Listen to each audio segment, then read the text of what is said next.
never really had any other vision in my mind that other than being self-employed. That's the model that I'd grown up with, young and dumb and full of enthusiasm. If you don't do it, it's going to come at you. Someone else is going to do it, and they're going to do it better, and you're going to be playing catch up. The people who work for me have got to be successful, because if they're not successful, I'm not successful. That decision way back in '95 to build my own technology has made the difference to our journey, because we've had the ability to flex in a direction. We haven't had technology be a hindrance to our growth. It's been a catalyst in our growth. Being early meant that we were able to evolve and we weren't late to the party. I'm Steve Bonnici, the founder of Urgent Couriers and Deliver Different. You've been watching the Last2First Podcast. All right, check this out. If you're in the last mile delivery industry, we have created something that's just for you. We've called it the Last2First Huddle, or the L2F Huddle. We can come into an ecosystem or community built for the last mile by the last mile. Now, you'll be able to get access to educational courses, right? Playbooks, as I call them. We build playbooks teaching you everything from A to Z in the last mile industry. Everything from how to set your right driver model, to how to navigate misclassification issues, to how to find customers, how to price that work, how to operate it, all the way through to if you want to buy a company, how do you value those businesses? We also have an AI tool called Ask Miles. Miles will answer any how-to question about the industry. I've personally trained it myself. It's pretty damn good. And then also, we're about community. So you're going to access coaches, experts. We have film studies or weekly calls. You'll be able to deep dive into workshops. Look, this is the place to be if you're in the last mile industry. L2FHuddle.com. I'll see you inside. It's time to huddle up. Let's do it. Last2First family, welcome back to our next episode. And yes, we look a little different. We're entering to the virtual world today. It's not our first, our second sit-down exclusive interview virtually. And we've got a guest coming to you today that's way far away. He is joining us from Auckland, New Zealand. Steve Bonnici, who is the founder of Urgent Couriers, as well as Deliver Different, is joining us on the podcast. Excited to have this conversation today. Steve, welcome to Last2First Podcast. How you doing? Oh, really good. Thanks for having me, Jason. It's been, a long time in the gestation, but we're here. Long time coming, but we are here. Now, first, I got to ask you, like that background you got there, is that a real background? I know New Zealand's a beautiful place. Is that home? That actually is. Yeah, that's the picture out my kitchen window. So yeah, I'm lucky enough to live next to a estuary on the Auckland Harbour, and I don't think my boat's on the jetty at the moment. So there's no boat on that jetty. So yeah, that's all right. So it's a good spot, really good spot. We are blessed with where we live. Yeah. So next time we do this, we're gonna film this on that back dock back there, and I'll bring the camera, you bring the view, and we'll make it happen. Yeah. Sounds good. Well, look, I'm excited for today's conversation. As you say, it's been a long time coming. You guys have been a sponsor and advertiser on the podcast, so thank you for that. But I really want to start into your background and really your family's background, tracing kind of your origins in the last mile delivery industry. So first, tell us a little bit today before we can start going into the origin story. Describe Urgent Couriers for us, right? We mentioned that you're obviously operating in New Zealand. Give us some scope, the size, the scale of the operation today. Yeah, look, we started in '89, so we're 36 years old now. Can be 37 years old this year. We started out as a very traditional messenger courier business, bike couriers, car couriers, a few vans. My background prior to that was, I took a year off before I went to college, and took about 10 years to get to college after that. So I ended up driving a box truck around as an IC straight out of school, just old enough to get my heavy transport license, and then got a job as a messenger courier for one of the larger companies here. And then after about 6-7 years doing that, I went, they're doing it badly. I can do it better, young and dumb and full of enthusiasm. Yeah. So started Urgent Couriers in '89. So size-wise, we grew to about 100 full-time ICs, maybe 120 and some trucks. We grew even more once we started doing home delivery of food boxes and ended up with a transport arm as well, line hauling product around the country. Um, Topped out, best years were during COVID, which is seems strange, but it was the best years during COVID. We were doing about 42 million revenue. That's peeled back a bit now, but you're a reasonable size in our market. And it's not a very big market. We got 5 million people total. Okay. Okay. I mean, look, you built a nice sized organization. We'll get into the growth and kind of how you achieve that. Um, let's start on the origin story because I know a little bit of history. Is you mentioned you founded the business Urgent Couriers in '89, right? '89. Yeah, But your family has roots in transportation, right? Maybe talk a little about where the origin of the Bonnici family's history started on in wheels. sure. Yeah, well, actually started with my grandfather. He started out like with the passenger service running. I think I used to think this was the name of a band, but it was a name of a band. REO Speedwagons were a type of vehicle. If you Google REO Speedwagon, it's an American passenger vehicle, about a 12-seater. He used to run a couple of REO Speedwagons out of the town that he lived in, transporting people around, and that grew into a reasonable size coach service transporting tourists around New Zealand, which my father and his two brothers took over after my grandfather passed, and they grew that into a pretty decent sized tour company operating in New Zealand that like right throughout the country. And look, I was only pretty young, so I can't. It was, I think they might have had about 40 or 50 coaches at the peak before they sold. If you're tired of chasing drivers for proof of deliveries, scanning paperwork at midnight, or dealing with "I never got my package" claims, Different was built to fix that. Digital signatures and photos captured instantly on any device. POD goes straight to your customer once your driver hits complete. No more phone calls, no more scanning, no more dealing with claims 6 months down the road because you couldn't find paperwork. Different was built by operators who ran a courier business for 35 years. They've lived your problems, so they built real solutions. Check out deliverdifferent.com/last2first. So yeah, those are the wheels on the ground originally.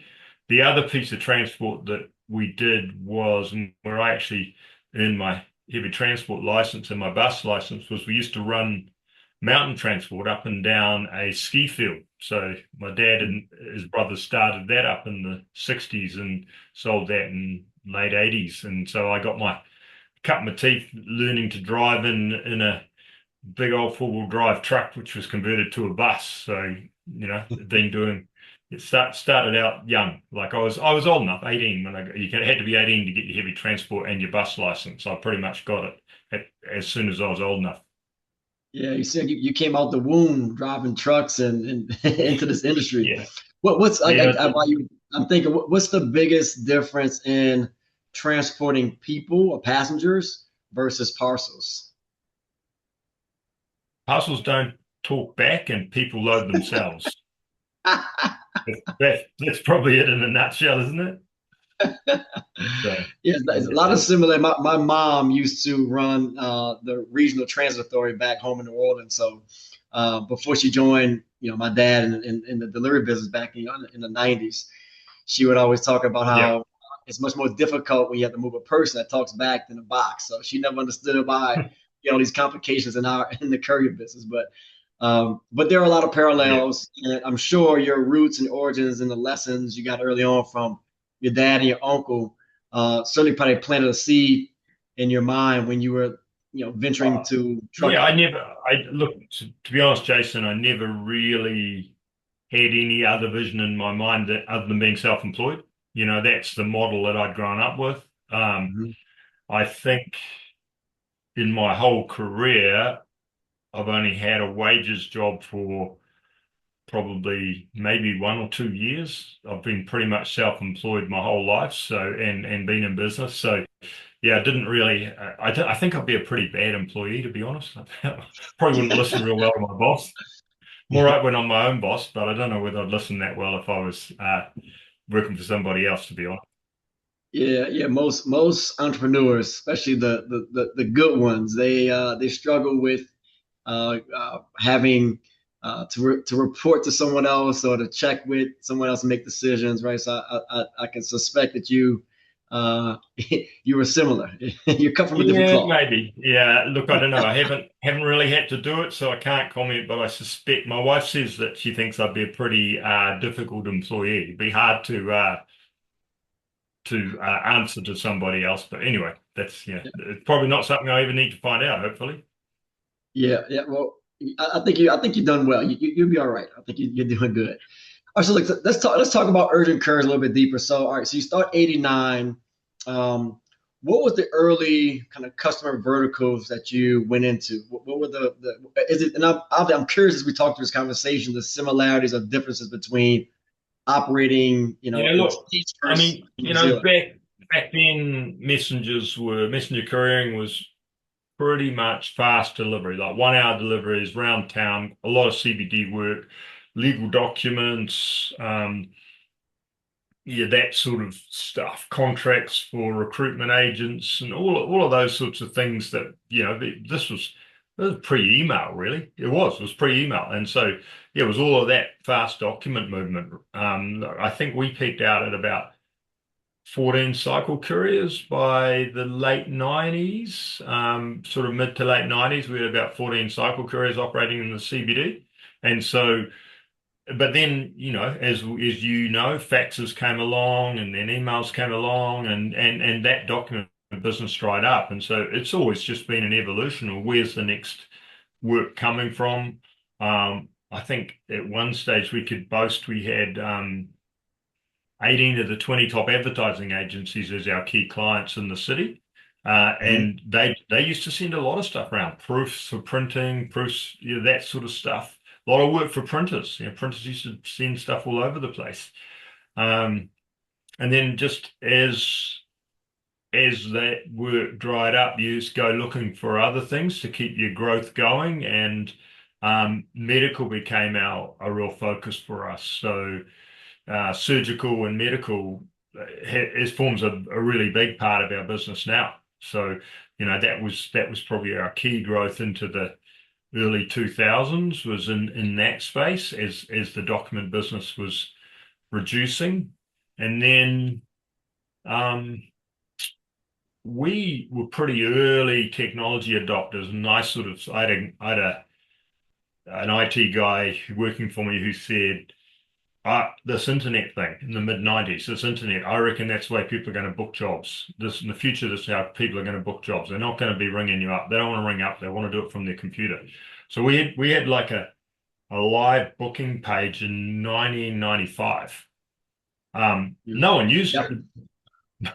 No one used it, Jason, because basically back then people's connection to the internet was the old dial-up. You're probably not even old enough to remember the brr, brr, and I then do remember the old A. I was telling my kids the other day about the old AOL dial-up and how you had to make yeah, sure and you dial get up off the and yeah, landline so you get online. Yeah. yeah. Get off the phone because I want to dial up. Yeah, and so we had an internet booking page in '95 when people were required to actually more or less their connection to the internet was a dial-up. They'd ring in, and it was way quicker for them to ring up and book a job because my operators could take the job in like 30 seconds, whereas they had to wait 30 seconds for their internet to connect. But being early meant that we uh, were able to evolve and we weren't late to the party. And we even to this day, probably around 80% of our deliveries are booked online. We take very few phone calls, and our numbers have been. I remember when I sort of went to my first few MCAA, or which is now CLDA conferences in the early 2000s, and I was talking to other guys about, hey, I'm getting like 40% of my deliveries booked online. They were like, what? No way. They hadn't even sort of gone down that track. But yeah, I just saw it as a way of removing that challenge that you always have around a client saying, I told your operator this. It's like, Mhm. well, if they've entered the data themselves, they can't argue, right? Because they entered the Mhm. data themselves. If they got it wrong, that's not. And so it was sort of and also, their margins are slim. So if you can take a couple of seats out of your call center and replace it with online booking, why wouldn't you? Yeah. Have you always kind of had an eye and an ear towards technology? We'll have to get into what you've done, but Yeah. I know you've Look, done a couple of things. What kind of motivated you to always kind of maybe well, be a leader in why that why did space? we? Yeah, look, I mean, people said, why would you go down that track? I've had a lot of people say to me, why would you go down the track of developing your own system? Because that just seems like crazy town. You're spending all this Mhm. money and you got to have developers. Well, we didn't really have a choice when we wanted to get sort of automated booking and get away from, we had paper job slips in the dispatch used to sit there with a board with all these bits of paper and the dispatch would be completely in the dispatcher's head and yeah, that guy's going there, that guy's going there, and you would remember it. It was chaos and but a pretty organized chaos. But man, you were beholden to the dispatcher, right? If you had a good dispatcher, you had to just stroke their ego and pat them on the back and give them all the love that they desired and more than they deserved most of the time, I think. And so, getting away from paper job sheets, creating digital invoices for a start was a real mission. Was prepaid tickets a thing in the States where you basically sell a book of tickets and people would stick stickers on a package and the courier would peel the sticker off and stick it on a sticker sheet? Yeah, I don't know. We did a version of that for a hospital system. My earliest memories of, I mean, obviously being it was the three-sided pieces, like you had the white copy, the pink copy, the I yellow copy. Like a So bill the of scan. lading type thing. Yeah. Yeah. Now Yeah. we had a scenario where you would sell a client a book of prepaid tickets, and the further you travel, the more tickets they'd put on, right? And so, say it was a 5 mile job, that might be one ticket that was worth $5. And if it was a 10 mile job, it would be two tickets was worth, and they'd have to put two on. So to rely on the courier knowing how many tickets were supposed to be on based on the destination, and then to pay the ICs, they used to peel those stickers off, stick them on a sheet, and give them to us at the end of the week, and we'd have to count them up and work out how many dollars we owed the guy from counting up their stickers. So yeah, it was sort of pretty manual, and we needed to get away from that, right? That wasn't scalable. Yeah. It's a lot of trust in that system. Yeah, and But also, there wasn't when we started looking for technology. I didn't really answer your question. When we started looking for technology, there wasn't anything local built for the New Zealand market. The nearest stuff was coming out of Australia, and we were 5 years into the business. We'd been through the traditional peak and then Death Valley for a couple of years of are we going to survive? Can we pay the bills? Starting to come out of it, making a little bit of money, and it's like, man, do I want to spend all this money? And then back then it was you buy a big hunk of software up front, and then you own it, and then you have to host it on your own servers, and then oh, you know, um, basically I just didn't really have the budget for it, and I had this guy come along and say, yeah, I can write this for you for, I don't know, it's like $1,500 or something. I can write you a software package that'll do the job. And I'll tell you a funny story. He sort of said, and he was advising me on what I'd need to host it on. And he said, okay. look, I'll get you a server with 1 gigabyte of memory. He said, and you will never outgrow that. You will never outgrow your 1 gigabyte. So I was, yeah, well, that's there. He obviously didn't really have an eye to the future, but yeah, it's funny stories. Everyone's probably got some of those. Now, you also, I think, in the mid 2010s or so, you started really you took your first, I guess, kind of venture to create some software that could be an asset to the business, right? It was a CRM system. Yeah, Tell me yeah, no, we did about that that. experience. I mean, I was coming to NCAA transition to about CLDA about that time, wasn't it? Late Yep. 2010, somewhere around there, It wasn't was, it? it was about 2014 or 15 when we rebranded to Yeah. CLDA. Yeah, so it was NCAA back then, and I was talking to people about my software. They were just asking, "What do you use?" The common question. You turn up one of those, "What are you using for software down there? Is it any different?" And I'd sort of said I've written my own, and I talked to them about some of the stuff that it would do, and they said, "Oh, you should launch it up here. You should launch it up here." And even then, the issue was that it wasn't cloud based, you had, and it was all sort of server based, and it was like a massive undertaking to be a software provider providing that on-prem support and stuff. And it was just not something that we felt was doable. And at that same time, I'd grown my sales team to about 5 or 6 full-time sales reps in New Zealand, and I was really struggling to get accountability out of them. And I had to look around at sales software, and it was like, um, you sort of had Salesforce and you had Microsoft Dynamics. I think there was about three available, and they're all ridiculously expensive and super complicated. And so our sort of approach was we can do something that's simple and effective and just does what you need to do. And it was pretty good, and we got a bit of traction. We came and exhibited at a few conferences. We actually had a few US clients, few courier company clients in the States. But it was one of those things where we were building software in a space where we weren't experts. This year, SCI celebrates 30 years of innovation. Since 1996, we've led the way with advancements that have shaped the final mile industry.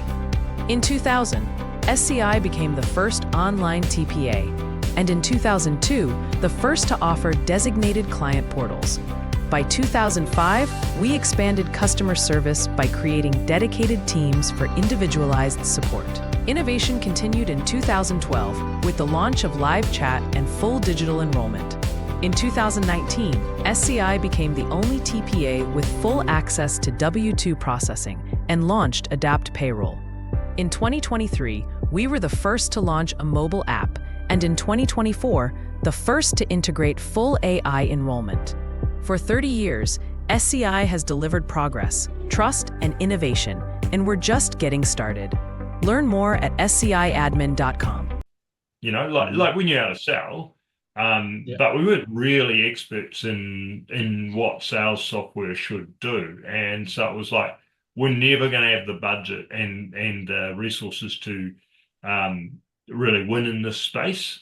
We did all right for a while. Like, we tagged it onto a New Zealand startup accounting system called Xero, who's done pretty well globally, not massive in the States because QuickBooks is so dominant in the States. They've really struggled to break through with QuickBooks dominance. But we were one of their reasonably successful add-ons for quite a while and gained quite a lot of customers that way. We're not really pushing it that hard anymore because it was like, you got to have too many irons in the fire. And then we decided to look, actually, why don't we take that knowledge and expertise and take our courier software, because it had evolved a whole lot with the growth of the business. And we just got talking, continued coming to conferences and talking, and thought, maybe there's a market. Let's try and do some market validation. And so, that's sort of how that started, really. Well, let's talk about the evolution of Urgent, because I know that ultimately was the catalyst, or one of the catalysts that led you to creating Deliver Different. Yeah. So I want to ask you the question. I didn't ask you earlier. I'm assuming you use all 1099s or independent contractors for your business, or is it a hybrid? We do. We don't call them 1099s, but all ICs, all independent contractors. We call them owner drivers. I'll try and remember to say ICs. And have always, in my heavy transport business with, $500,000 rigs, I actually have some wages drivers doing that because I figure that's a big investment for a contractor to go and buy. But as far as couriers go, independent contractors all the way. It's been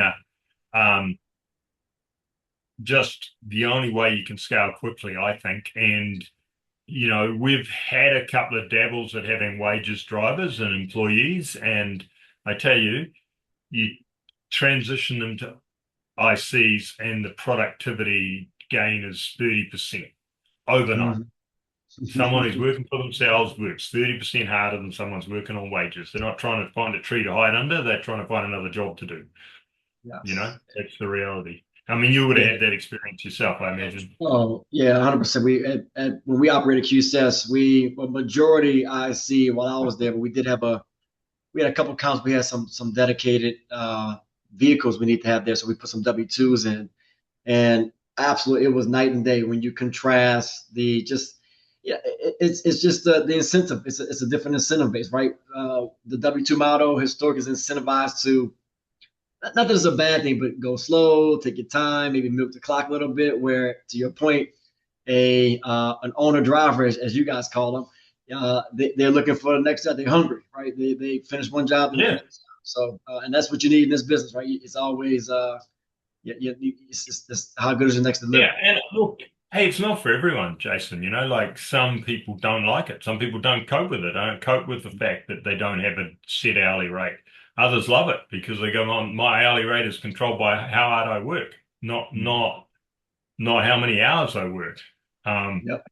And so, yeah, I mean, our with that whole booking online and the internet and stuff in about 2007, 2008, I was like, this online shopping is the future. That's where our growth is going to come from.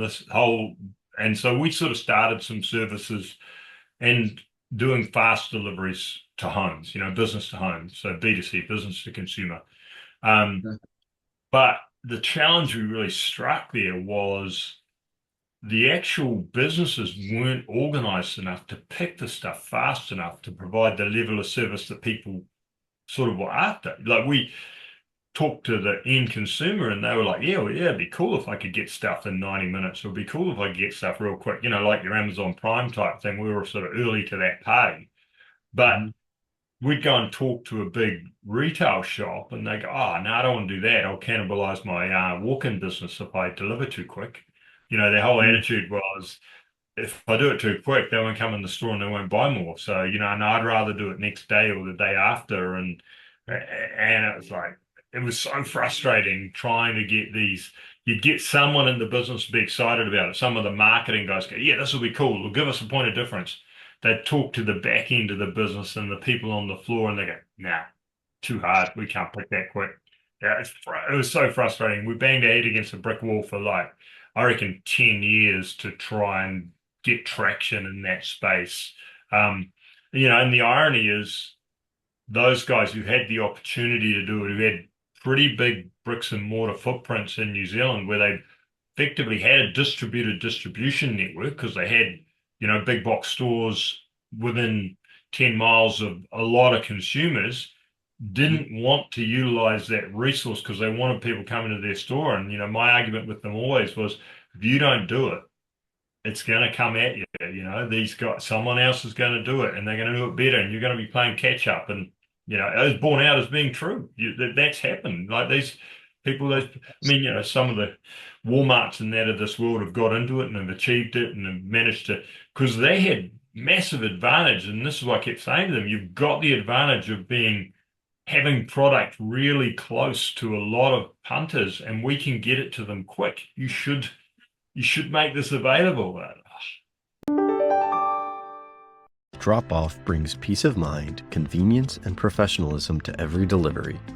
We're helping healthcare, retail, and industrial businesses offer a better delivery experience. You can place a delivery online from your computer or phone any time of the day, with upfront pricing and to-the-minute arrival times.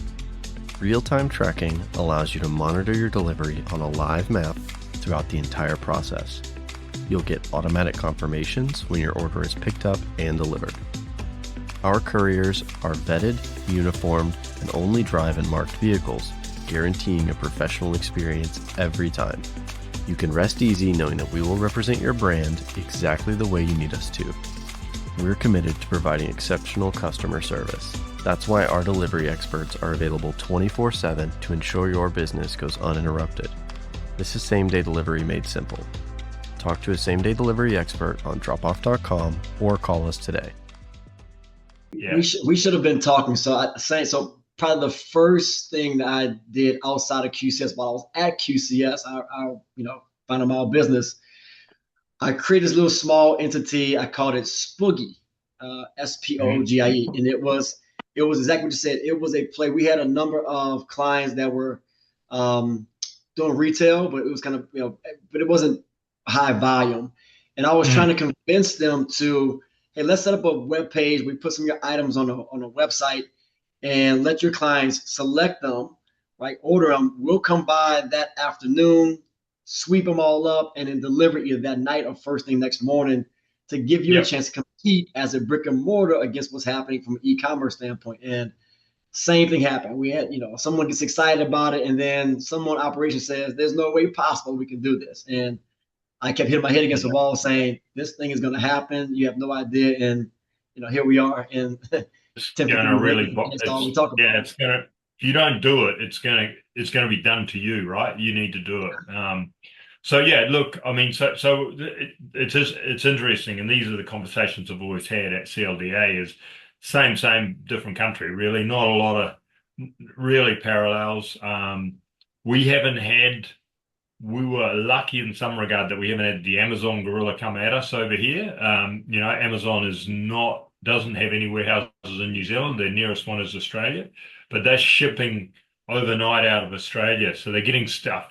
And this is the irony. They can get stuff quicker if you order it on Amazon out of Australia than you can order from a local crowd. It's crazy. And we sort of thought with Amazon arriving in Australia, it might finally kick these guys into gear to get more organized. And yeah, look, we get a bit of work. We started a service, I think we started this in about 2010, called Urgent Tonight, which was exactly that. Same as you just described. Pick up till order until 3 PM. We pick up at about 4 and we deliver between 6 and 9 the same evening. And really, to be honest, the only people who took it up were people doing food. And then that only lasted until Uber Eats came along, because Uber Eats provided a platform and they didn't have to have the platform. So, look, it still operates, and we do quite a lot of stuff. We have an afternoon home and an evening home, we call it now. It was Urgent Tonight, but we call it afternoon home and evening home. So pick up before lunchtime, deliver between 1 and 5, and pick up before 4 and deliver between 6 and 9.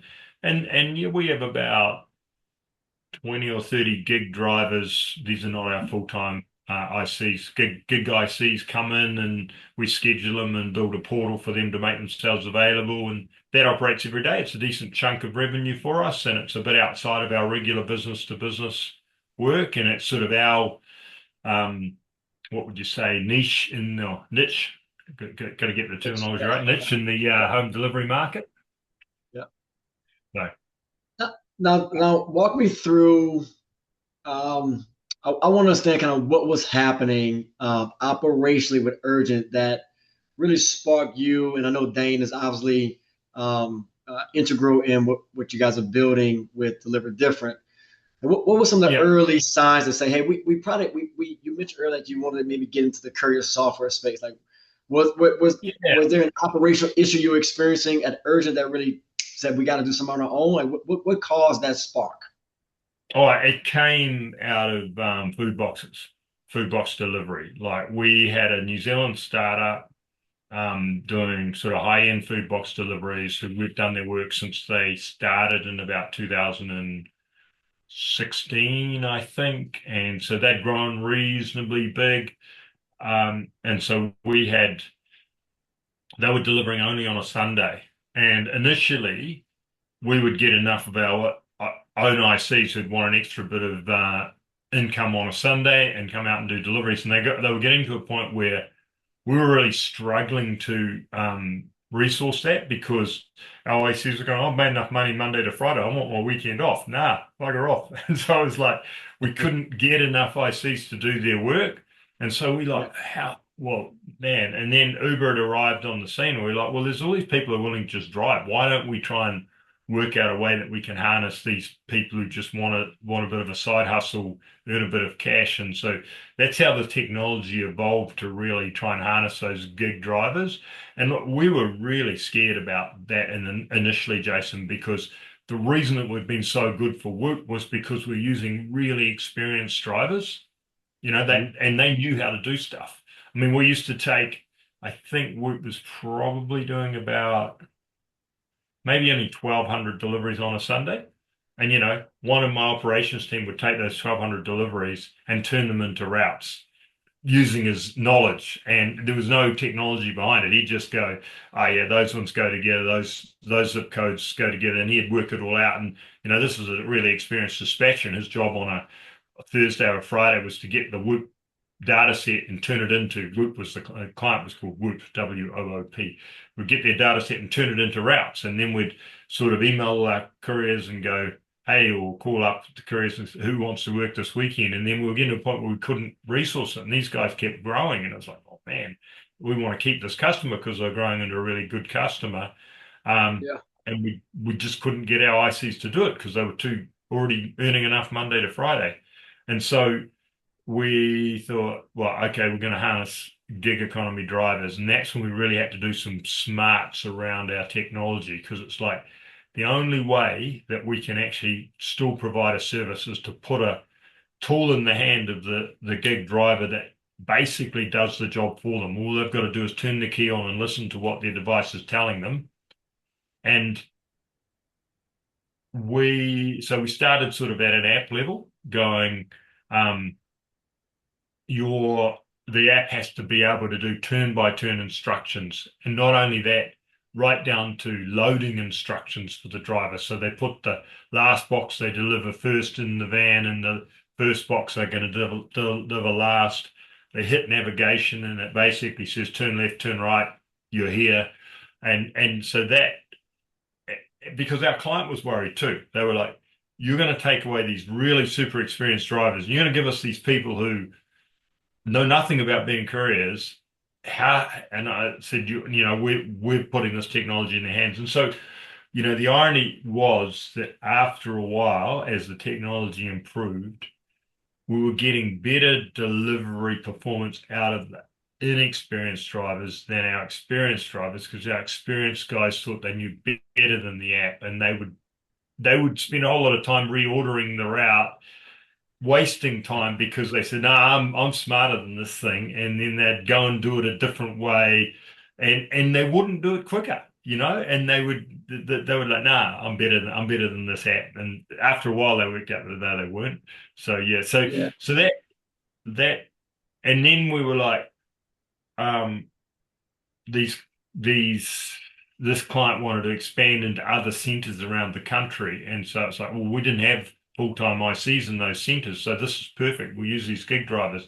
But we were doing things like advertising on Facebook, and then we'd have to sort of fly down to that city, and then we're doing interviews inside McDonald's sort of restaurants, bringing a whole group together and training them and things like that. And we go, we're going to do smarter than this. And so we had to build like a whole recruitment portal for them, where, because handling their paperwork, we still had to get contracts out of them. We still had to get police clearances out of them. We still needed to get insurance certificates, all of those things. And we had this like paper nightmare going on, Jason, where you just trying to keep track of who was actually got to a point in the process where we could legally put them on the road. And so we were doing that manually. We were building out this driver portal, this sort of recruitment portal, this scheduling portal as well, because once you expanded into all these centers, it's like someone's got to work out if we've got enough resource in each centers. And so we were putting out a message to all of these people who we recruited saying, hey, we need 50 in this city, we need 50 in this city.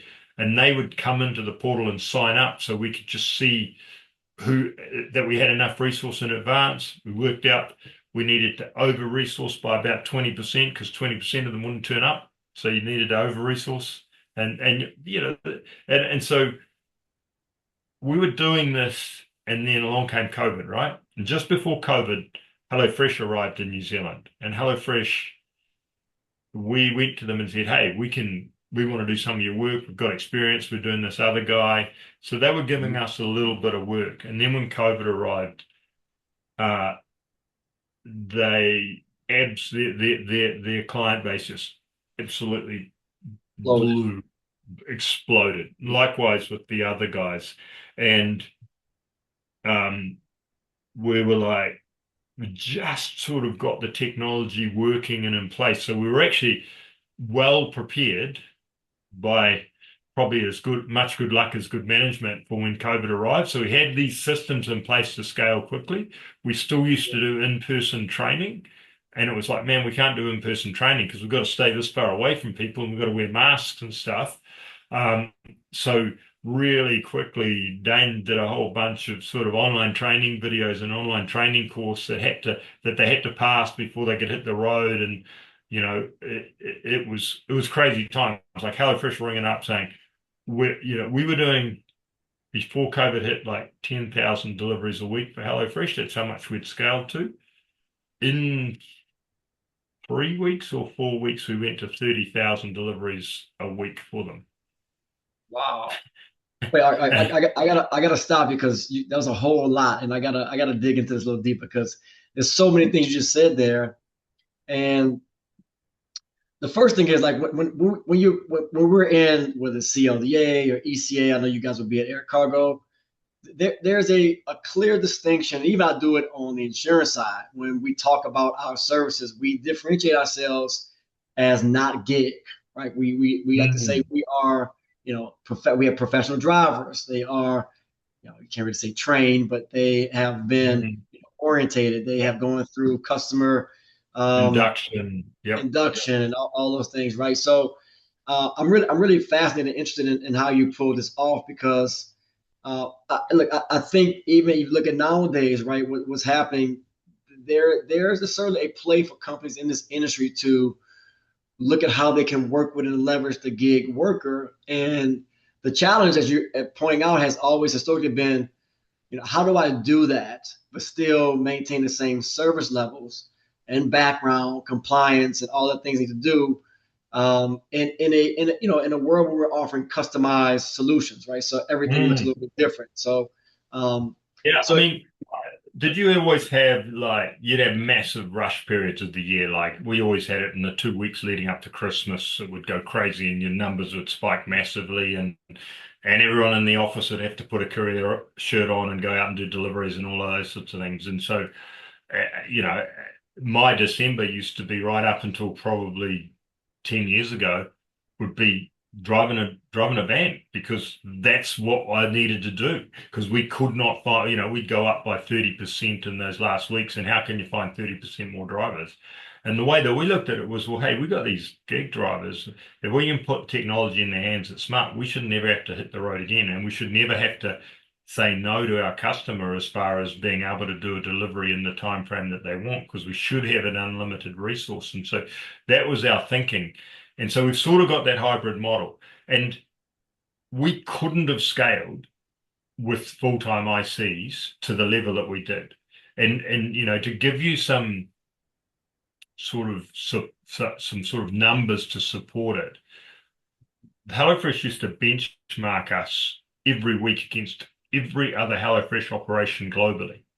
They'd benchmark their delivery performance, and we were number 1 or 2, including their own company-owned fleets in the world every week. Like our error rate was 0.0. It was like less than 0.1% error rate on the number of deliveries we're doing. Wow. And that was just because we just kept relentlessly developing the technology so that we could just have visibility on everything, and to the point where on a Sunday, when I wanted to torture myself on a Sunday, I could look on my phone, I could look at all of the cities around the country, and I'd see this bar moving across, and as long as this bar, and that was the number of deliveries we had to complete, and whether our velocity of completion was on target to be able to get it all done in the delivery window. As long as it stayed green all day, I didn't get stressed, but you could easily pick up your phone and go, oh, what's happening in this city? We're orange, and then you could drill into it and see if there was runs that weren't dispatched.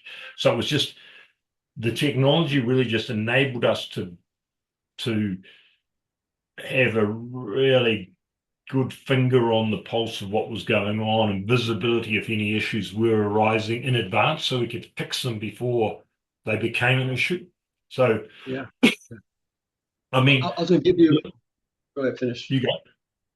No, that's right. I can give you an example. So I wish I would have known about this so you mentioned COVID, right? So we sold our business in end of 2020, but when COVID hit, like most companies, the first, few weeks we kind of went down as Yeah. ebbs and flows, you lose a lot of business. And then all of a sudden I was back, I was in New Orleans, and there was we had a big food client that we had just done some local deliveries around New Orleans with, nothing major, maybe 25, 50 a week. And the guy calls me up, a few weeks into COVID, he says, we have a mass opportunity. We have to deliver 25,000 meals around the state of Louisiana for kids who are now home from school, but on a meal program, on a food government assistance program. And he says, I have like 2 weeks. Can you help me pull this off? And I'm like, 25,000 deliveries a week around the state. I don't know how. But we ended up putting it together. But the way we did it was we leveraged other agents, other customers around, delivery companies around the state. But then because to your point, like it was hard to get our base drivers to do this work because it wasn't every single day. And so they had to go, in some cases, we had to go to a staffing company to find people. We were renting vehicles to throw at it. Yeah. And fortunately, it was COVID. And so, the client was like, whatever it Lots needs of to get people done. had no work to do, right? Yeah, lots. Yeah, I mean, it was sort of a collision of a whole bunch of circumstances. A lot of guys, we were in pretty strict lockdown, and the only way you could get out of home was if you were an approved worker. And so it was sort of that we had the technology and we had a resource of drivers that just wanted to get out of the house and earn some money because, some of them weren't getting paid because they weren't able to work and they just wanted to do something. They were bored. And so it was perfect in that respect. But it would have been our competitors fell over because we just by virtue of not being able to use our own ICs for that original food box client, we'd had to develop this technology and we just had it sitting there ready. And it was just actually, I mean, look, we continue to make lots of enhancements throughout that couple of years of COVID and beyond that as well. But, like one of the issues that we'd have is that we would get from HelloFresh, we'd get all of these boxes arrive into our Auckland facility, and they would arrive on a Saturday morning. We'd have to sort them for the country, and this is going to 5 or 6 other cities around the country. We'd get them on line haul trucks out of there by 4 in the afternoon, so they get delivered on the Sunday all around the country. And these boxes came in unsorted. They were not in routes. We didn't know what route. We knew the routes because we'd build them, so we built a route building tool as well. And what would happen is when they'd arrive in on the pallets, all of the pallets would have the barcodes outwards, and we'd have a bunch of school kids run around scanning them, and that would give them a route number, and they would write on that box that route number on the outside of this unsorted pallet. And so then after that had been done, I was the biggest employer of my son's school. My son was at high school, and he was real popular because he could get a job for everyone. There were all these kids that arrive on a Saturday morning to do this sort, and it was crazy town. All these kids just are devanning these pallets and sticking them onto the routes and then wrapping them, getting them ready for the line haul truck. But one of the issues was these are school kids. They're not the most focused in the world. They maybe couldn't read it or maybe get confused. And this was pretty manual process. Whole bunch of sort of pallets laid out on the floor, and you had to take your one and put your box on the right pallet. These are 14 to 19-year-old kids who would not always get that 100% right. So we'd end up with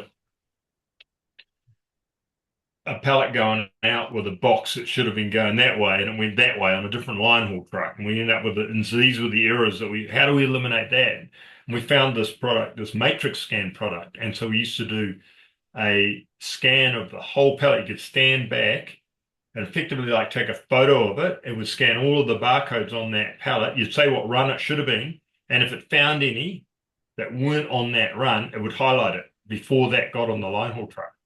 And that increased the accuracy massively. It was always it was never the top box that it found, right? It was usually the one down the bottom that it found. So you had to restack the pallet. But that sort of, we just got, how do we fix these problems as we go along? And so, this is the technology that we were building. And also during COVID, we were doing a whole heap of medical stuff as well. And that stuff we didn't really do with gig drivers. We did that with our ICs because that was a bit more specialized, going into hospitals and all of that. But again, we found that we could, as long as the device had the right instructions for them. And people who don't think they know what they're doing will really have a thirst for following the instruction.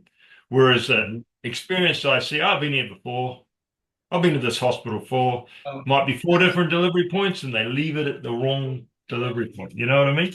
So yeah, so the experience with that, yeah, like they just stop reading because they've done it 10 times before. They think it's the same one, and yet this one's slightly different, and they don't read it. Yeah, exactly. You know what I love about all the stuff that you're saying, and I do want to segue into actually really talking about the product and deliver different, but it sounds like all the tools you were building wasn't necessarily to create this software. It was out of necessity, right? You were trying to operate the business in the most efficient way possible. And as they say, necessity is the mother of all invention. And it's exactly kind of what was happening just by sheer chance. We were solving real world problems that we had in the business because that was what we needed to do to be able to scale and create the accuracy that, the pressure was coming on from HelloFresh around, hey, particularly at the back end of COVID, and their numbers dropped off. They go, oh, we need you to be able to do it cheaper. So we're doing less volume. We can't do it cheaper. We all have these conversations with clients.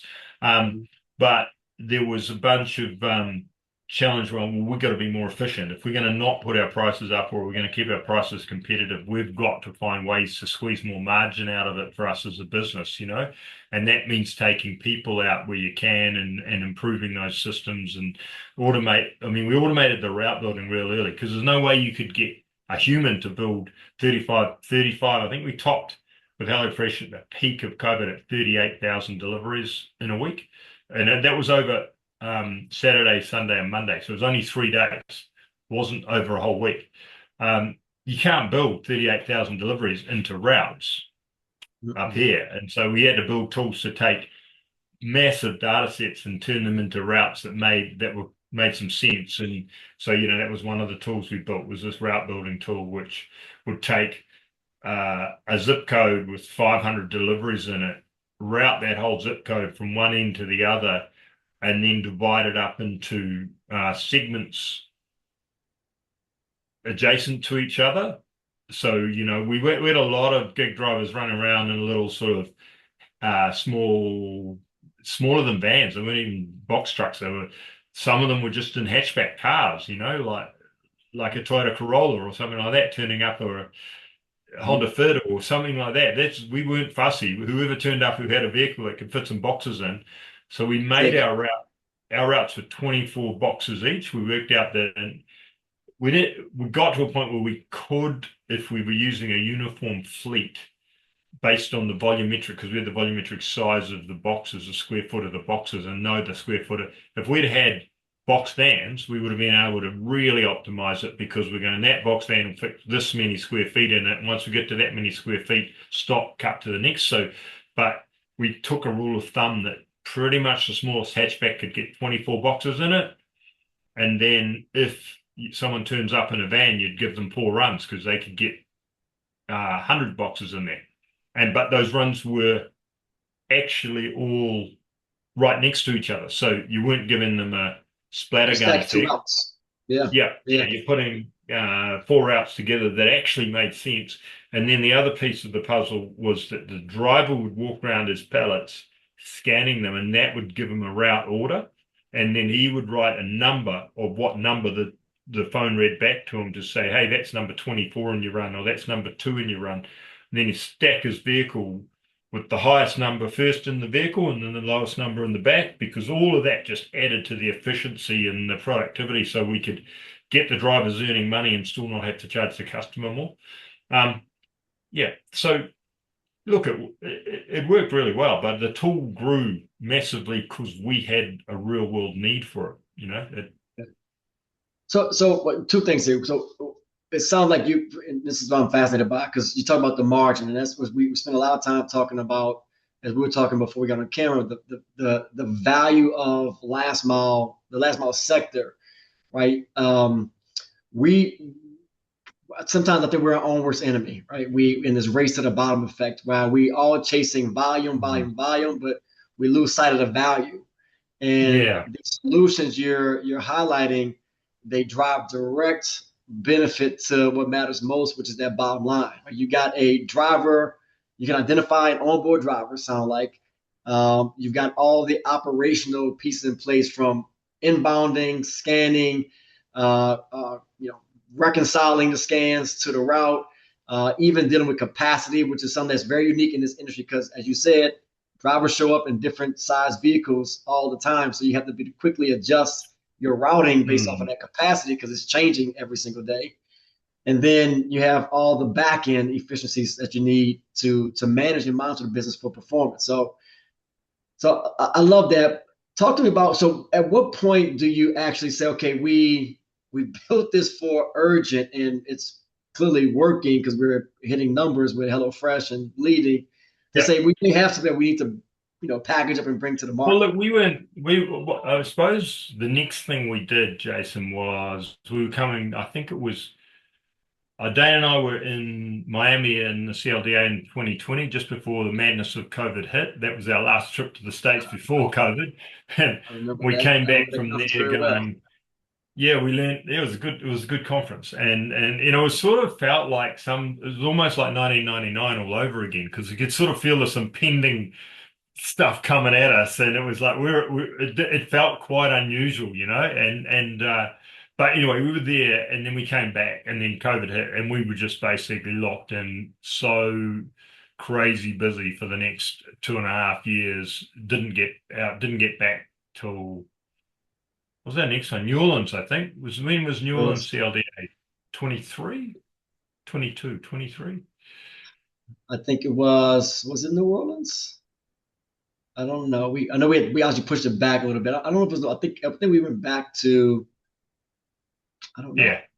I, Yeah, I think it anyway, was maybe so after that. so but in that period, we built this piece of technology, and it was so we just started when we came back, when we were able to get out of New Zealand, because we were bloody locked down like crazy down here. But once we were able to get back to the States, and we started talking to people, say, how did it all go for you? And this is what we did, and just sort of having conversations with people around, is what we've built, would Hmm. it have value to US clients, to US courier companies? Because no point us coming and trying to start a business if it's not going to provide any benefit. And the things that we found were, there wasn't a massive level of satisfaction. There was, oh yeah, my software's okay, but it's all right. And one of the things that a lot of the things that happened in the conversations was that the software they had was really good at one vertical or one segment, but as soon as you wanted to go into another one, you maybe needed another piece of software, or you had to make the existing one do it averagely. And so I Hmm. think what surprised operators when we got talking to them was that you do routed, you do on demand, you do air freight, the breadth of the software, and they said, why have you built it so wide? And it was like, well, because we're a really small country, if you want to grow a decent sized business, you've got to do a bit of everything. And so the software had to do a bit of everything as well. And so that was really what it came down to. So we thought, oh, there seems to be an interest here. Let's put a flag out at the next ECA or CLDA and see how we go. And we got a bit of interest. And look, it hasn't all been plain sailing. I'll be straight up with you. It's like a bunch of things we found out once we first started onboarding new clients. The rating engines were different, and there's a bunch of things, and we've had to go and redo a lot of stuff. But yeah, I mean, we're getting there now. But talking more about, so I think one of the things you asked me was, what's a big challenge you've had? Well, Hmm. we lost HelloFresh. They decided their margin had been squeezed so much that they needed us to do it cheaper, and we just said, no, we're not doing any cheaper than we can. You're way smaller than you were. You're asking us to do a whole lot less work, still keep facilities open all around the country to cope with your work, and run half full line haul trucks and stuff, and you want us to do it for less. Can't, not going to happen. So yeah, we had a parting of the ways, and so we had to really, that by then they'd shrunk back. They were still probably a $10 million a year client. So they weren't small by any stretch. But they, at one point during COVID, they were probably almost 50% of our revenue. That was a scary number. And by the time they left, they were back down around about 20%, I'd say 25%, which was still a decent chunk, but it wasn't catastrophic. We had to scale down real quick. And then we were like, okay, we've got this really good technology. How do we, what do we want to go after? Do we want to stay chasing this home delivery business? And we worked out that there was some segments of the home delivery business, and a lot of it is fresh food, that are a bit afraid about putting it on gig drivers or putting it on non-courier company organizations. We didn't go after the Temu/Shine/$2 delivery work because it's like the only way those guys are surviving is by absolutely shafting their drivers. Their drivers are making nothing. And I mean, it's probably the same in the States, is it? Drivers make nothing out of it. Yeah, dirt cheap deliveries. Yeah. And they're just surviving by turning over drivers till the driver doesn't work. Takes the driver a couple of months to work out that they aren't making any money. By then they've lost a lot of money, worn out their vehicles, and then they get the next punter off the block, which is, it's not the way I want to operate. I've been around 35 years, and it's always been one of my points of difference is that the people who work for me have got to be successful, because if they're not successful, I'm not successful.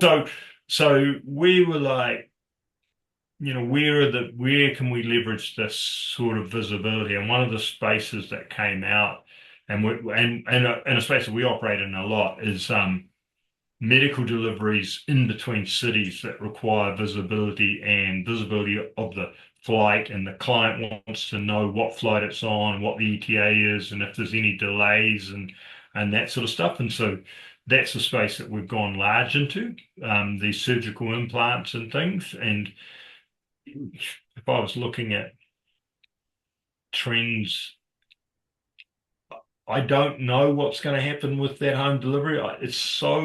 You're buying stuff so cheap online that there can't be enough margin in it for a driver to make money out of it. How does the delivery guy get anything out of this? Yeah.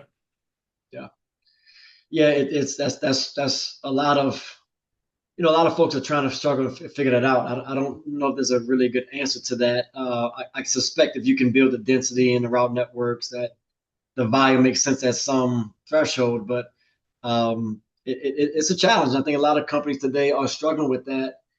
I have a question. So as you pivoted away from the HelloFresh, are you still using the software and leveraging kind of a gig driver, even on some of the other types of verticals you're now supporting? Yeah, we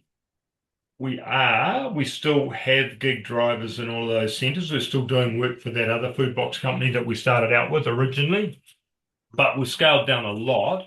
What we did do was we found out that these guys, quite a lot of them, I think Uber did a favor for us in our industry in that they created this worker who didn't feel like they needed to earn every dollar from one company. They were quite comfortable with going, I'll get my dollars here. Like, we had a lot of Uber drivers working for us during COVID, and we were the best gig in town on a Sunday. Excuse the pun. We were the best show in town for them to earn money on a Sunday, because they could come and do 3 HelloFresh runs, and that was way better than them hanging around waiting for rides on a Sunday, or doing Uber Eats, because they get paid rubbish for Uber Eats, right? And so, we were cannibalizing heaps of Uber drivers when we were doing HelloFresh. And so we've always remained relatively competitive earnings-wise, because we measure that sort of, are they earning enough? Have they got enough density? And when they're just having to organize themselves, they're not going to be as efficient as letting the device do it for them. And I think that was also a thing that made us attractive. So we're still doing it. It's nowhere near as big. And it's been interesting. It's been a recruitment pipeline for us. For full-time ICs.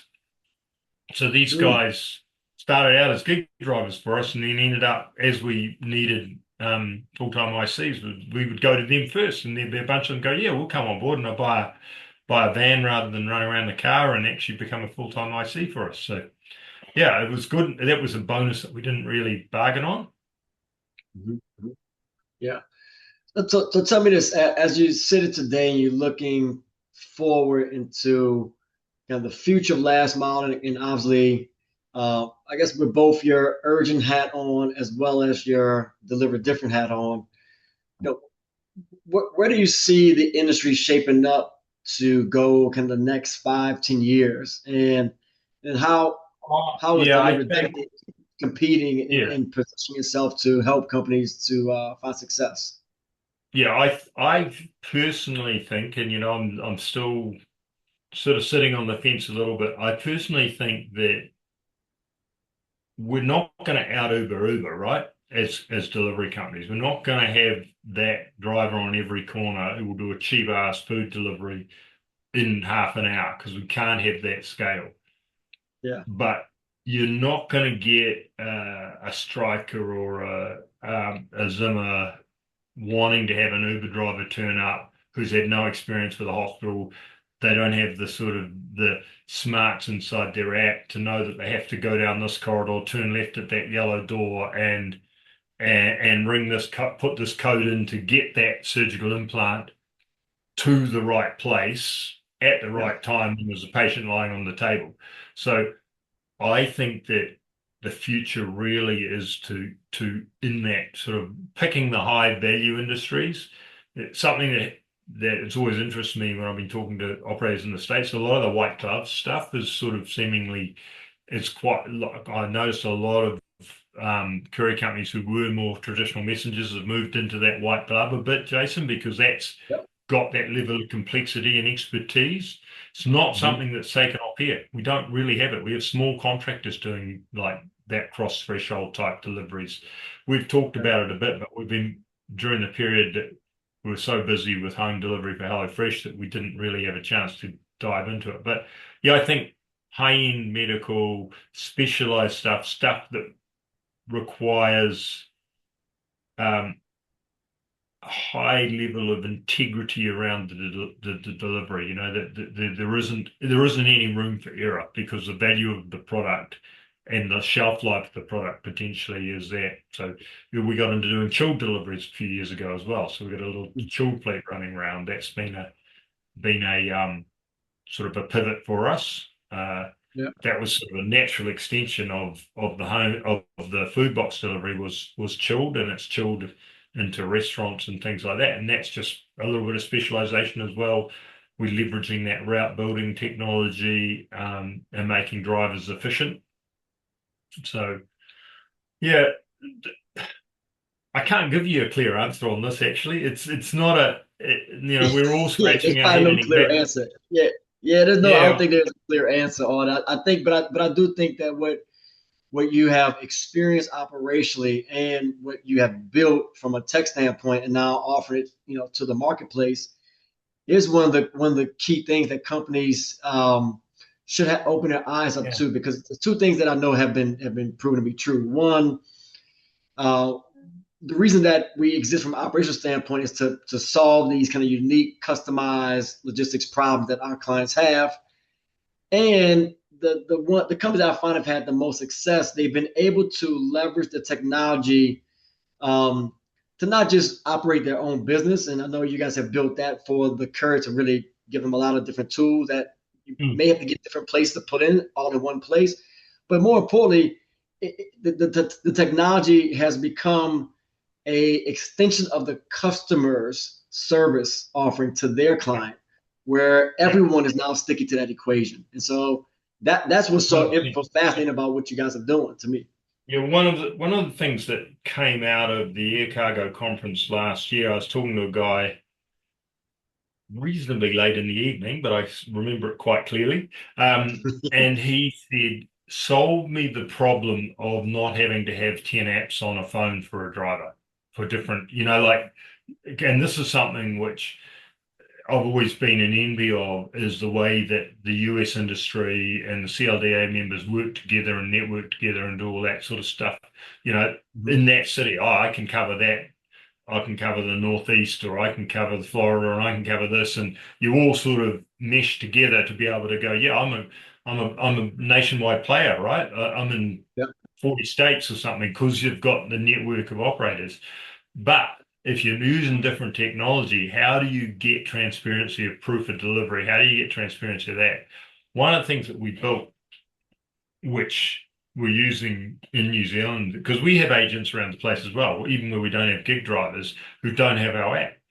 We've built a no app portal where if you choose an agent, it sends that agent an email which they can forward on to the driver who's going to do it. They click a link that opens a mobile web page for them to be able to effectively capture signatures and capture everything that you would normally capture on an app.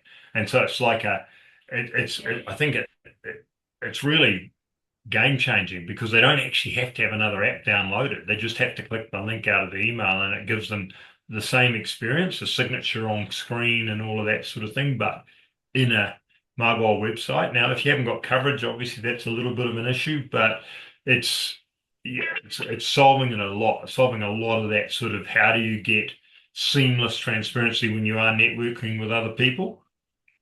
So essentially, if you and I are working together and I am supporting one of your clients in my market, instead of me having to get my driver to download whatever native app you're using, you can just send me like an email. I can get that to the driver, and he or she can update it as if it was the app, but without having to go through all the hassle of Yeah, or downloading. having a sign in, or they don't have to have a sign in or anything like that. They don't have to have they don't have to be logged in. You don't have to set up drivers in that other guy's system, which is how apps Yeah. work, right? For an app, you have to, whereas this is if you've got that link is just for that one job. They can't see anything else, but they can do that job like it was the job on their own app. And Mhm. it's just without any and there's no data integrity or anything about issue because it's just that one job that you're being asked to do anyway. But you don't have to have it in an app. You don't have to have a login to the other guy's system and all of that sort of stuff. And so, we're going to push that pretty hard when we come to CLDA and ECA and things this year because I think that is actually quite a decent point of difference. Tracking after you've handed it off to an agent has always been a pretty difficult thing. Yeah. Yeah. Um, so yeah, coordinating all those partners in one space. Yeah. Well, Steve, look, we're probably coming to the end of our time Here here. we are. So it's been a fascinating conversation. I think I've used that word 3 times now because I really am intrigued by it. And obviously, as I said earlier, you guys have, I think what separates you and Dane is that you actually were and still are operators. So these issues, they're not something you have heard from someone else. It's a firsthand thing you have experienced, and obviously, the level of depth of the solution and the understanding of how it really works real world at the driver ground warehouse level. You obviously that's a difference in how. Yeah, that's right. When we were trying to think of a name for our software, it was like, what are we? Well, we're different because we're transport guys, not tech guys. So, we're not creating a solution, trying to force it onto transport operators. We're solving problems for our own organization that we've had and we've grown to enough size to have experienced most of the problems. And saying that, every new client that we've started on board has always got a few little quirks and things that we need to build into it. But that's not impossible. Hey, look, Jason, it's Well, been I awesome, got to man. ask you. Oh, I'm sorry. I finished that. I'm You sorry. go. Cut you off. Yeah. I actually I asked all my guests as we wrap up the same question, kind of what has been your last to first moment. It could be some personally, it could be some professionally, where you made a decision or something happened and it kind of put you on the path to success. And I think so often Yeah. we talk in these highlights, but the reality is you have to really start probably last to get to first. So what stands You out to do. you? You've got to start last to get to first. I think for me, there's been so many, but there's been so many different catalysts in my journey. But I really think that decision way back in '95 to build my own technology has made the difference to our journey, because we've had the ability to flex in a direction. We haven't had technology be a hindrance to our growth. It's been a catalyst in our growth. And so, that decision that I made, because I couldn't afford to buy the off-the-shelf package, to build my own, is probably the thing that actually has made the difference to our journey, because we've been able to do stuff for customers that our competitors couldn't do. Because, yeah, we can do that. I mean, the problem is, this is the problem, that when you do build your own software, your sales rep never says no to a customer. Yeah, we can build that. We've got our own dev team. Yeah, no worries. We can fix that. I was like, guys, just find me a customer that will fit within what we're already doing, and not one that we have to build something for. But yeah, that's been a blessing and a challenge at the same time. But I think probably that decision back in '95 to go, yeah, we can build this, which was probably really crazy, has been the probably thing that has made the most difference. That's the best ideas are the ones that start off a little out there in left field. And as my mom would tell me growing up all the time, if you want something done right, do it yourself. And you guys have certainly executed on that. Well, I tell you, Jason, there's been plenty of times when I've felt like I'm not at the leading edge of technology. I'm at the bleeding edge of technology, that's for sure. Because there's been some challenges over the times, but yeah, it's been a lot of sweat, and I'm sure some tears going into it. Yeah, it's been fun though. I mean, I love it too. Actually, it's something that I really enjoy. And I work pretty closely with our development team, because I can just bring them that practical experience with enough knowledge of the technology to be able to translate for them what our operations guys are asking. Because if the operations guys ask for something and you try and let a developer translate that, you won't end up with a product that works. I'm the sort of the guy in the middle that goes, the operations guys need this, but this is how you can code it to make it work. And I've just got enough in the middle. And George as well, who's my chief CIO, chief information officer guy, he's really got that background in the industry as well. And so we're the translators between the tech guys and the operations guys. So yeah. It's an important translation. Well, Steve, so thank you for joining the podcast.